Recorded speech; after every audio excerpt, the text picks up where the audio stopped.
Hey, what's up guys? It's Art Book Addiction here, and we're here with a new artist journey video.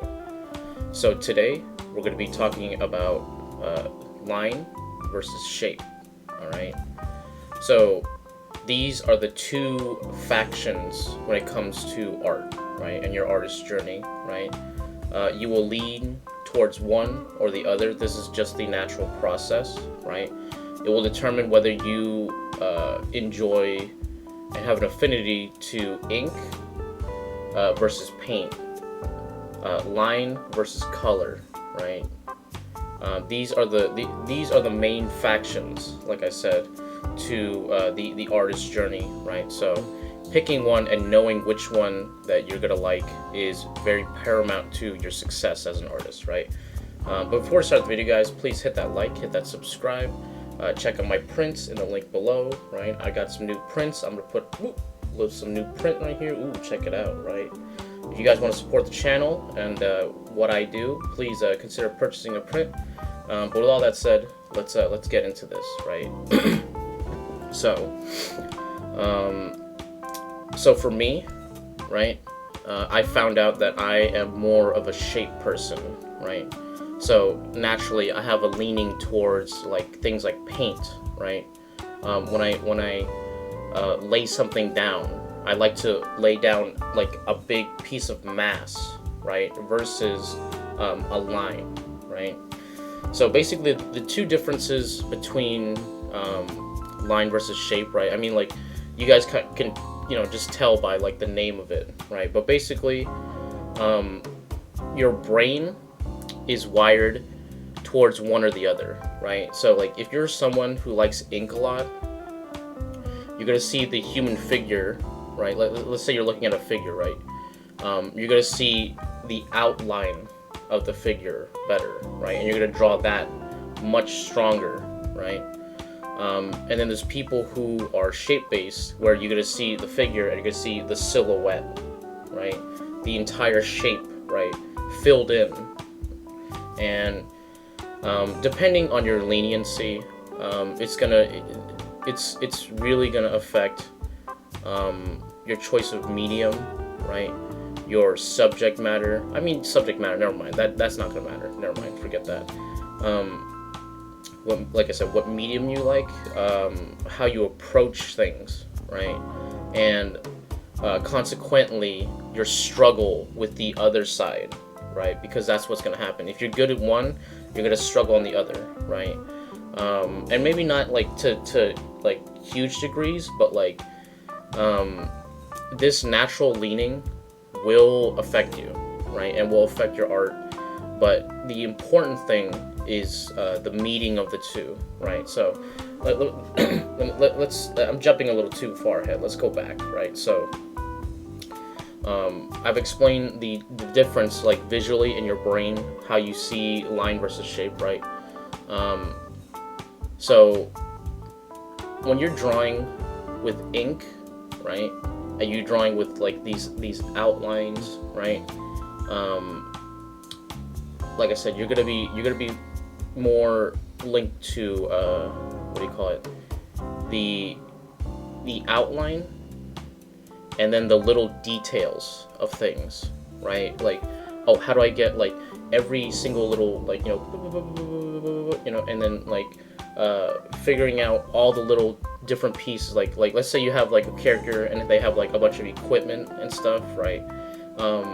People with line are gonna have a lot easier time just like drawing like and like going down the figure. They're gonna have all these like like if you're having like military gear, right, they're gonna have all these little details,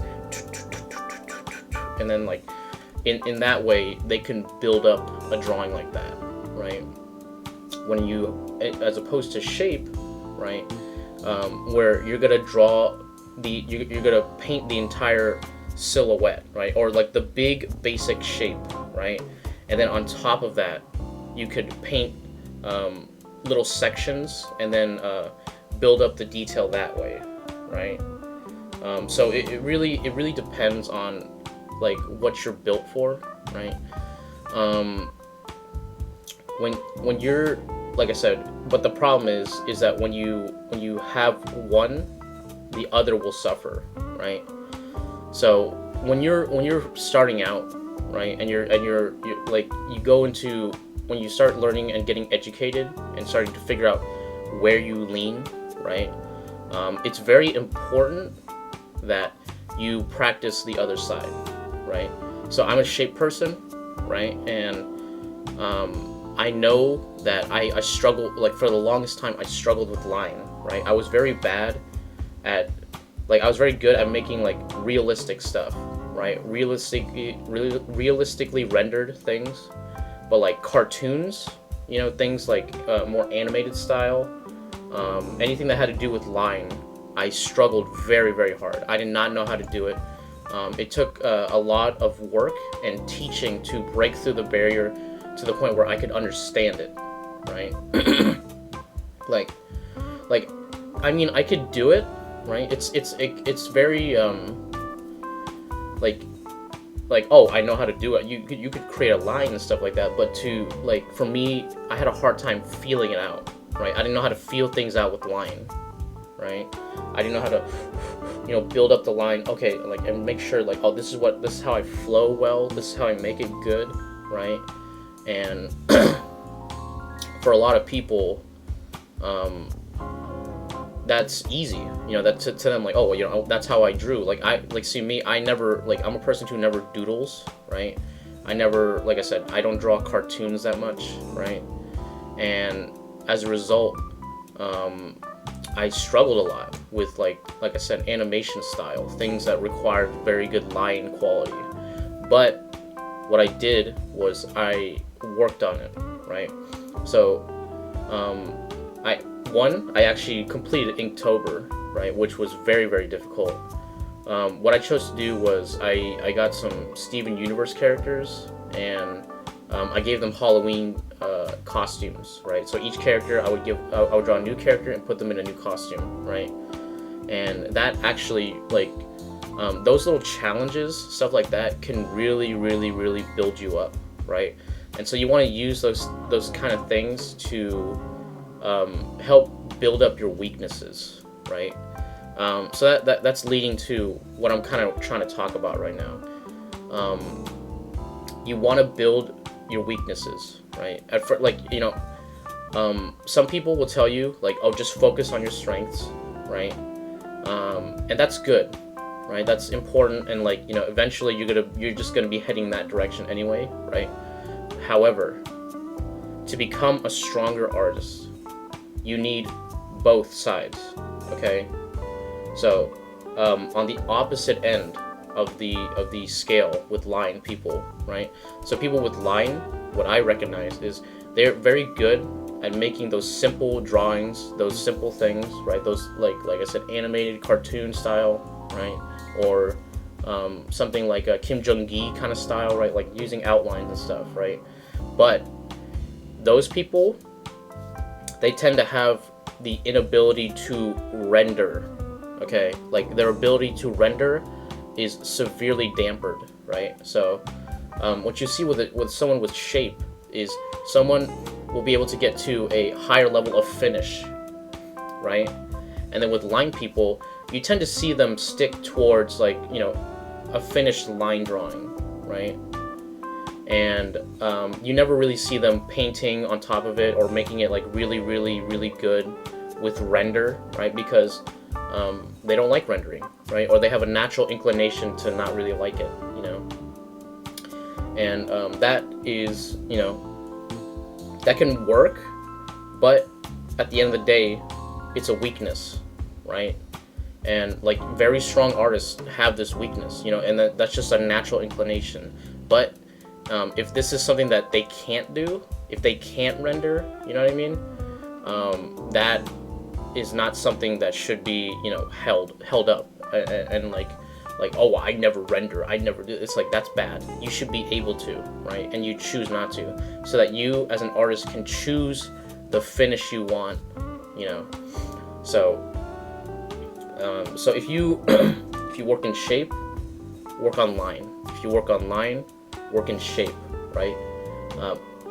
It's the interplay between these two that will create your best art, right? Like I said, line and shape must come together, right, to form a true, fully realized artist, right? You do not want to be held back, okay? And like, it's difficult, okay? It is not easy. It is a journey. Like me, I am so much better with line. My line quality has gotten so much better, right? To the point where I'm confident in it, right? But am I ever gonna be like a Kim Jong-gi? No, right? Am I ever gonna be like my friend Ryan Berry, right? No. I'll never, like, that's just natural inclination plus talent plus work, right? I will never get there, right? But in vice versa, right? I'm not gonna say Kim Jong-gi, but I'm gonna say like the people with line, right, who work primarily in line, will never reach the things that I can achieve with paint, right, with color and render, right? And that's because like I've worked on that very hard, and I have a natural inclination towards, you know, like using oil paint, right, and working in that medium and rendering, right? So when you get to a certain point, right, you're gonna have to choose, right? This is for later on. This is for, like, you know, like, this is when you're not like, this is when you're out of education. This is when you're deciding what is, one, the medium, the subject matter, and the goal of your art, right? Because, you know, people will choose, you know, for their career, like, I want to work with this, and I want this subject matter, right? And once you choose that, then you could really focus on, like, you know, whether you're doing shape versus line. But ideally, when you're making those pieces, right, for your career, you're going to be using a combination of shape and line, right? Because, you know, when you're starting out a piece, you use line, right? That's very important. But when you start putting in colors and blocking out shapes, right, you need shape, right? These these two are integral to each other, right? The interplay, like I said, huge, all right? And so, to become a truly strong artist, you need to, 1, work on your weaknesses. 2, recognize what your leniency is. What is your strength, right? And then 3, understand, like, what your weaknesses are and what your strengths are, right? And how does your weaknesses affect your strengths, right? Like, for example, if you're bad with line, sorry, I'm really phlegmy today. If you're bad with line, it means that your constructions will be bad, right? Your ability to start a drawing, start something out will be bad, right? And this will lead to proportional issues, right? This will lead to a drawing looking wonky, right? And you don't want to look wonky, right? You want a nice finished design, right? And I've seen people who, they're very good with shape and they're terrible with line, and then what they decide to do is, like, I'm just gonna focus on the shape. I'm just gonna focus on the shape, right? And what you get are really well rendered drawings, right? That are, like, really disproportionate, right? Let's say you have like a picture of a face, right? And it's like, oh, dude, all the shading is there, all the it's all there, but the eye is like, you know, it's off, and then the nose is like too big or something, right? That is something that will affect the work, right? And then you're like, it's really well rendered, but everything is like off, you know, and it's like you clearly didn't have the drawing skills behind it, right? And so you don't want that. You don't want a well-rendered bad drawing, okay? Because a good drawing could stand on its own. A well-rendered drawing that's that has no foundations, no framework, is gonna look way worse, right? But vice versa, right? So if you're good with drawing, it's gonna look good from the start, right? But what if your task is to make something rendered, right? Those people will tend to, what I notice is the way they approach value is usually really bad, right? So like the line drawing looks fantastic, looks really, really good. And then what you see is with the render, right? The shadows are way too harsh, right? The light is way too light, right? There's no gradation in between. There's no building of the form, right? So like a form could look like, if this is supposed to be a light shape and then this is supposed to be a dark shape, right? Maybe this is too light and then this is too dark, and so it looks like tin foil, right? Like you look like a metallic man, but like not even metal. It's just like, you know, and then that is bad, right? And then like, oh well, you don't know how to make form, right? You don't know this plane versus this plane versus this plane versus this plane, right? And that can be an issue on its own, right? So having those issues, right? Once you start seeing those issues, it's very important to see like what's the problem, what is the issue, right? Like so in this case, right, with the line drawing, with really good with the good line drawing and the like tinfoil rendering, right? If you have that, you gotta observe it and think, what's causing this? This is too harsh, right? The what do you call it? The render is too harsh. I need to soften it, right? I need to reduce the values, right? And I need to increase the amount of gray, right, in between, right? And that is the struggle of the line person, right?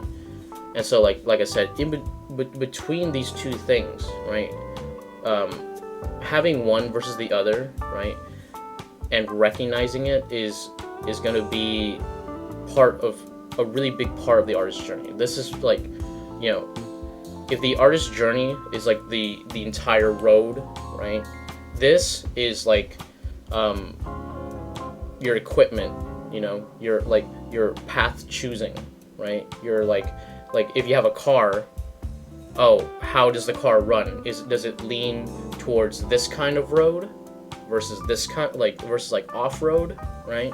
So you gotta pick and you gotta recognize, right? And you're like, when the car is like malfunctioning or it doesn't perform the way you want, you gotta figure out, like, is it because of the terrain? Is it because of this? You know what I mean?